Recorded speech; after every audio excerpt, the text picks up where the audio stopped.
Чигнүрийг 8 цаг тутам цэвэрлэж, усыг шинээр сулна. Чигнүрийг цэвэрлэхдээ заавал унтраах товчоор төхөөрөмжийг унтрааж тэжээлээс салгасан байна. Төхөөрөмжийг унтраасны дараа хамгийн багадаа 40 минут ус хүрхийг хүлээх бөгөөд ус хүрсний дараа ус гадагшлуулах хоолойн тагийг авч саванд усыг хийвэлнэ. Ус гадагшлуулах хоолойн тагийг маш сайн хааж, бузааж, түгжээ бүхий үлгэртүүлгэж унахгүй байхаар шалгана. Төхөөрөмжийн гадна талыг цэнхэр альчуур, бэли, ховын ашиглан сум астардиныг бодисоор хөөсрүүлэн цэвэрлэж, цэвэр усаар ахин арчиж хөөсийг авна.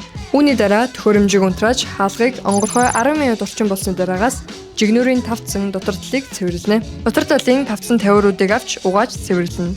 Дотор талыг цагаан альчуураар чигтэй цэвэрлэгээ хийж, хоолны уртсуудыг авч quad sanitizer J502 ариутгч бодисцсан агаарцтана.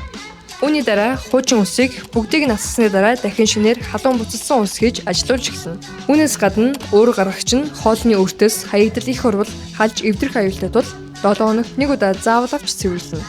Цэвэрлэхдээ мөн төхөөрөмж бүрэн унтарч хөрсний дараа зөөлөн эргүүлэн авч цэвэрлэнэ.